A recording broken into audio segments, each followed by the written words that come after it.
Wait a second, did you feel that? That sting, that sharp burn radiating halfway across the globe. Yeah, that wasn't a missile. That was ISRO, India's space agency, hitting new heights while America just stood there blinking. And now I think the US might need some Burnol for that space-sized burn. Because here's the thing most people won't say out loud: for the longest time, the US has strutted around as if space was its backyard playground. NASA had the swagger, the budget, the reputation, the dominance. But every empire gets a wake-up call, and this one came not with a bang, but with quiet, calculated precision from the other side of the planet. While the world was distracted with politics and posturing, ISRO was building. Not boasting, just building. While some countries poured billions into photo ops, India did it on a shoestring budget. With discipline, you felt it, didn't you? That jolt in the global energy, the kind that makes you pause mid-sentence and wonder what just happened. That wasn't just another space mission. That was a power move from a place many still underestimate. That was India, through ISRO, dropping a precision, guided reality check right on the moon's south pole. And while the world clapped politely, behind closed doors, some of the biggest players in the space game flinched. Because that sting, that wasn't just pride, that was legacy being challenged, that was dominance being questioned. It's not just a physical achievement, it's a psychological shift. For decades, space belonged to the elite few. The US led with confidence, with pride, and yes, with reason. But when someone else walks into the room and does what you've never done, you don't just feel surprise, you feel heat.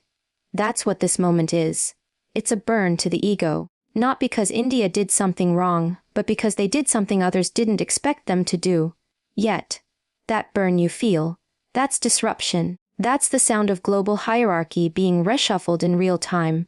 It's not comfortable, but it's necessary, because sometimes it takes a jolt to wake you from the lull of assumed greatness. And right now, that jolt came from ISRO. And while the world was busy making noise, holding press conferences, tweeting progress updates, and showcasing shiny rockets on glossy screens, ISRO was doing something far more dangerous to the status quo. They were working in silence, no theatrics, no swagger, just raw, focused execution. See, that's the part people miss. Power isn't about who shouts the loudest, it's about who delivers when no one's watching. And ISRO, they didn't need to broadcast every test or dramatize every milestone. They just needed results. You want to talk about impact? It's not always loud. Sometimes it's so quiet, so precious, that by the time you realize what happened, it's too late to catch up. That's how ISRO moved. With stealth, with humility. While others were chasing attention, they were chasing trajectory corrections, launch windows, data streams. They let the success speak for itself. That's silent confidence. That's the kind of discipline that disrupts giants. And the world wasn't ready for it. Because when someone you didn't see coming shows up and outperforms you without making a sound, it's not just humbling, it's haunting. That's the kind of silence that echoes. Here's what should really make you sit up. ISRO did what most thought was impossible, not with billions but with belief. While other space agencies burned through budgets that could fund small nations, ISRO operated with discipline, restraint, and a mindset that said, "We don't need more.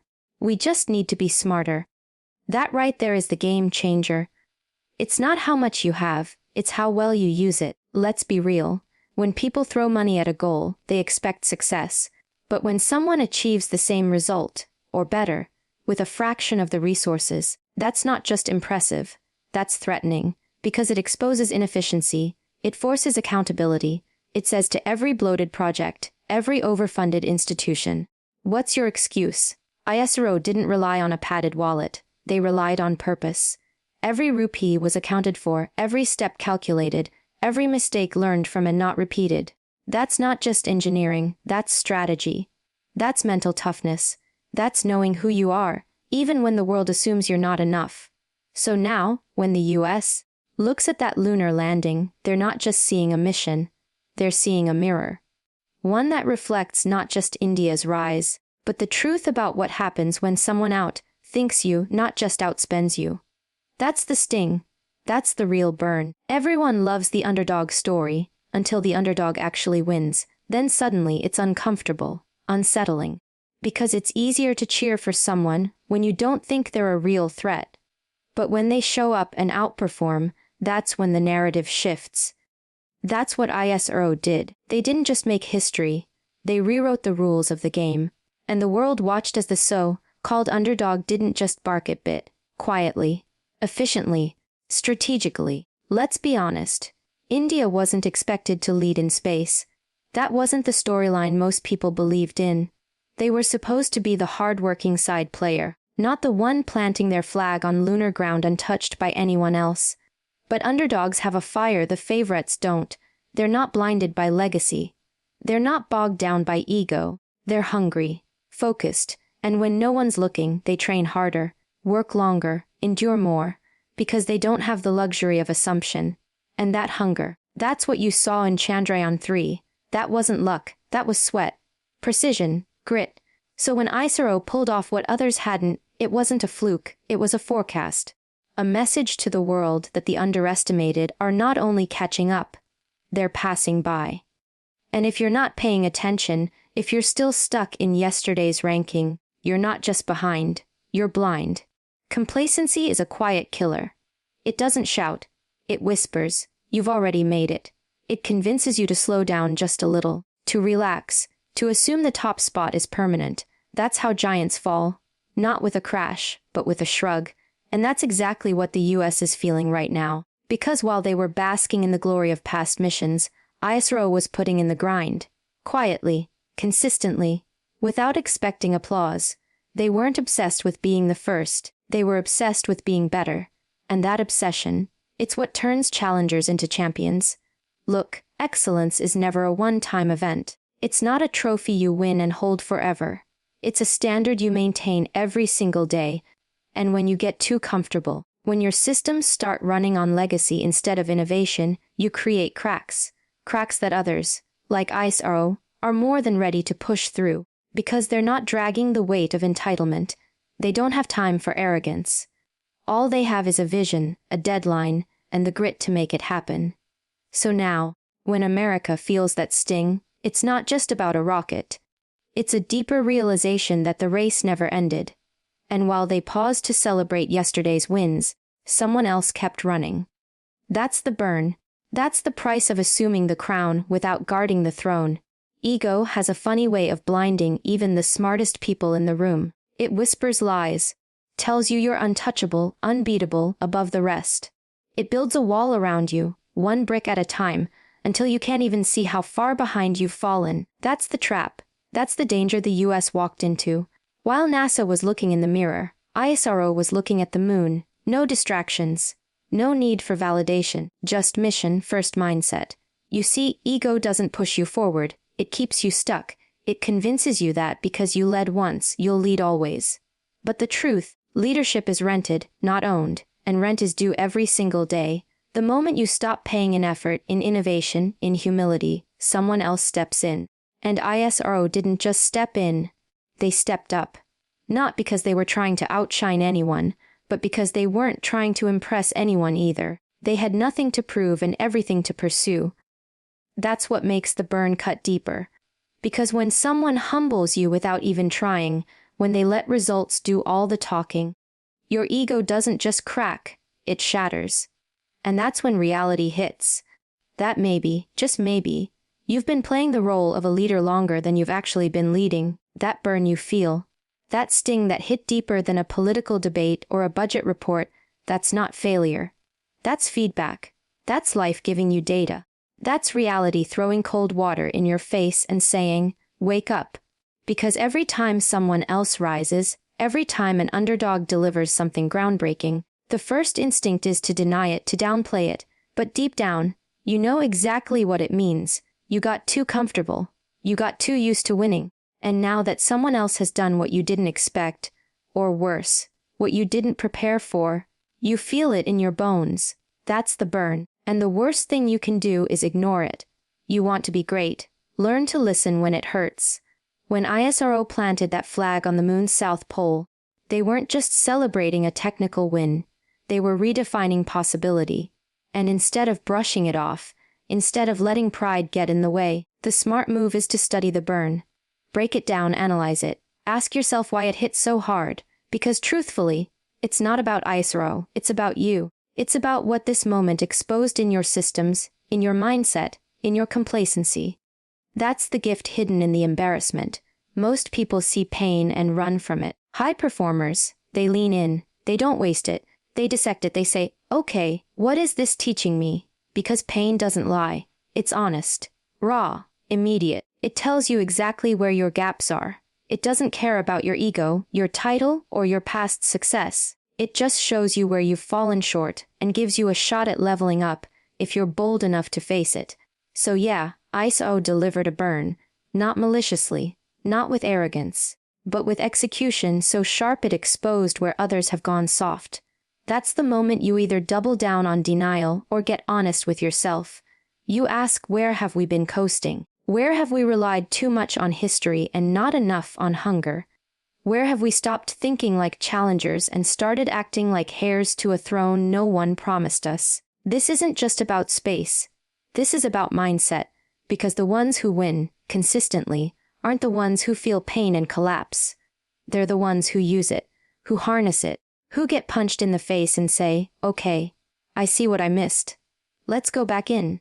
That's grit. That's self-mastery. And that's what separates the elite from everyone else.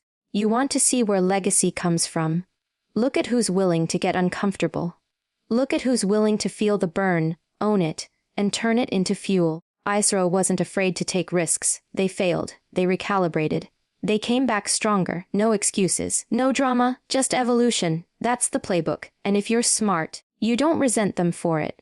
You don't spin stories or throw shade. You respect it. And then you ask yourself, are we still hungry enough to do the same? Because at the core, the burn is never about the other person. It's about what it reveals in you, your systems, your leadership, your discipline. The US has always had world-class talent, innovation, vision. But this moment, it's a reminder, a recalibration, a punch that says, if you want to stay at the top, you better act like you're still at the bottom. Because the second you stop playing to win, and start playing not to lose, you've already started the decline. Look around, every industry, every institution, every empire that ever fell, they didn't collapse because of outside threats. They collapsed because they got soft, arrogant, entitled, and then someone came along, leaner, sharper, hungrier, and took the ground they weren't guarding. That's what happens when you don't treat the burn as a signal, when you dismiss it instead of dissecting it. And right now, that signal is flashing. Loud and clear, you've got two choices. Let pride protect your wounds and keep you stuck, or pull back the curtain, stare into the discomfort, and say, thank you. Thank you for the reminder. Thank you for exposing the cracks. Thank you for showing me where I've been average, and giving me the fire to get back to exceptional. That's how high performers think. That's how warriors operate. They don't hide from impact. They lean into it. ISRO didn't just make the US uncomfortable. They offered a mirror, one that reflects back every missed opportunity, every inefficient system, every assumption that success would sustain itself without effort. That mirror is brutal, but it's also beautiful. Because now there's no excuse. The truth is on full display, and what you do with it, that's what will write your future. You either resent the fire, or you rise from it. Let me know if you'd like expansion on point 8 next. Power today isn't about making noise. It's not about the headlines, the flashy launches, the applause in the control room captured in high definition. That's surface. That's theater. And theater doesn't win races, it just entertains spectators. What does win? Precision, consistency, quiet execution behind closed doors when no one is clapping, no one is watching, and no one believes in you.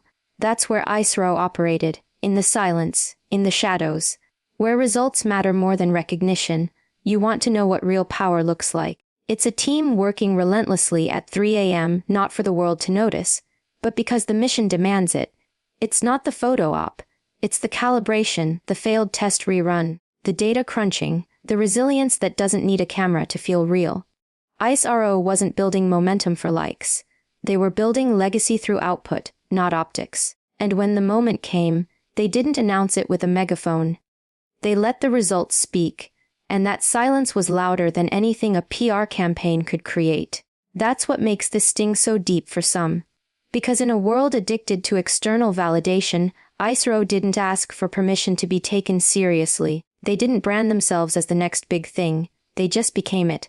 Quietly, efficiently, without theatrics. And when they succeeded, they exposed the noise around them for what it really was: distraction. All flash, no follow-through. Because when someone moves in silence and still outpaces you, it reveals how much time you've wasted performing instead of producing. This is what separates true competitors from pretenders. Pretenders need the spotlight to feel powerful. True competitors, they are the spotlight. They create pressure by simply doing their job so well, others feel the heat. ISRO didn't show off. They just showed up, over and over again, until the world couldn't ignore them anymore. That's not arrogance. That's focus. That's the kind of focus that makes giants sweat, because deep down, they know they've been too loud, too long, with not enough to back it up. The scariest threat to a dominant force isn't an enemy screaming in your face.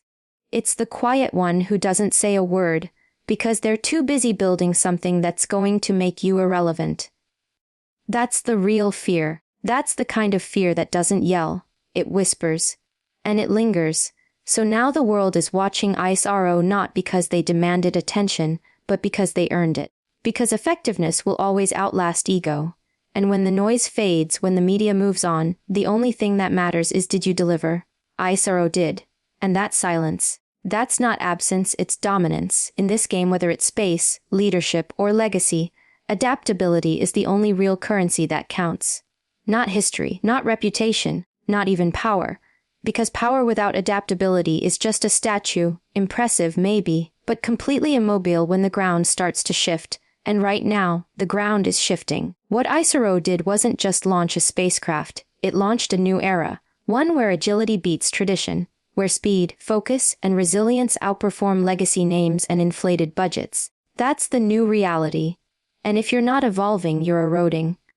ISRO didn't wait for approval to innovate. They didn't cling to old methods just because they worked once. They pivoted, they adjusted, they adapted. That's what winners do. They don't stay attached to yesterday's playbook.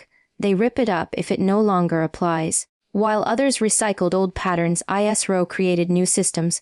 While some agencies followed outdated scripts, ISRO wrote their own, efficient, focused, and ruthless in execution. That's what scares the status quo the most. Not just that someone caught up, but that someone outgrew the system you still depend on. Adaptability is about seeing truth before it becomes pain. It's about reading the shifts before they slam into you. ISRO read the signs. They saw the constraints. They knew they couldn't match dollar for dollar or compete on spectacle. So they got lean. They got smart. They stayed nimble. They didn't try to be NASA. They became ISRO on their terms. And now the world has to reckon with that. Because when the environment changes, and it always does, those who can't evolve fast enough get left behind, no matter how big they once were. This is where most fall. They confuse legacy with immunity. They think, we've been here the longest, so we'll always be first. That's the lie. The truth is, the longer you've been at the top, the harder you need to work to stay there. Because someone somewhere is watching your every move, not to copy you, but to outthink you, to find your weak spots, to see what you're unwilling to change. And that's exactly what ISRO did. They didn't inherit dominance. They earned relevance through adaptability, through the courage to question everything and the discipline to rebuild what no longer served the mission. So now the question isn't whether you've been great. It's whether you're still willing to change, still willing to grow. Because if ISRO proved anything, it's that the game isn't static. The players aren't fixed, the rules aren't permanent, and anyone who thinks otherwise isn't leading, they're sinking, fast. The real test of greatness isn't how you perform when you're on top. It's how you respond when someone else rises. When someone unexpected does something you haven't, that's when your ego flares. That's when pride tempts you to scoff, to dismiss, to deflect. But true strength, real power, doesn't get defensive. It doesn't crumble when challenged. It recognizes excellence, even when it comes from a direction you didn't anticipate. That's what this moment is asking for. Not resistance. Respect. What ISRO accomplished isn't a threat to the US, unless the US chooses to see it that way, because this isn't about defeat. This is about rising together. Competition isn't war, it's pressure. And pressure can break you, or it can build you. Isro didn't show up to shame anyone. They showed up to do what they were built to do. Execute with discipline, make history, and push the frontier. That's not disrespect, that's inspiration. And the most powerful thing the US can do right now is listen to that message, not ignore it. You don't lose anything by acknowledging someone else's win. In fact, you elevate your own game by doing so. The best athletes, the best warriors, the best minds, they thrive off of worthy rivals. Why? Because it forces them to evolve, to grow, to sharpen. That's not weakness. That's leadership. And right now, that's what this moment demands. Not excuses, not backpedaling, not quiet contempt dressed as pride. It demands maturity, humility, a mindset that says, well done. Now, let's rise too. Because when someone forces you to re-evaluate your systems, challenge your thinking, and question your own comfort zone, that's not an enemy. That's a gift. That's the person who forces you to wake up before you fall behind. That's who ISRO is right now to the global space race. A reminder, a motivator, a warning bell, and you can either resent the sound, or you can respond to it. So if there's a sting, let it sharpen you. If there's a bruise, let it remind you where to build muscle. Because respect isn't submission. It's strategy. You don't lose power by honoring another's strength. You gain clarity about your own. That's how champions think. That's how leaders stay in the game long after the applause fades. Not by holding grudges, but by holding themselves to a higher standard every single time someone else raises the bar. So now the question isn't whether the US felt the burn. Of course it did. The question is, what will it do with it? Because moments like this don't come to break you. They come to wake you, to pull you out of the echo chamber of past achievements and force your eyes forward. ISRO's success isn't just a win for India. It's a signal to the entire world that the game has changed. That intelligence, discipline, and grit are no longer reserved for the loudest players, but owned by the most consistent ones. If you're smart, you don't waste time licking wounds. You recalibrate, you get sharper, you step back into the arena with renewed clarity. Because power doesn't come from staying on top, it comes from proving, day after day, that you still deserve to be there. And if ISRO's burn taught us anything, it's this: respect the rise of others, let it ignite your own, and never get so comfortable that you forget what it means to earn your place, again and again.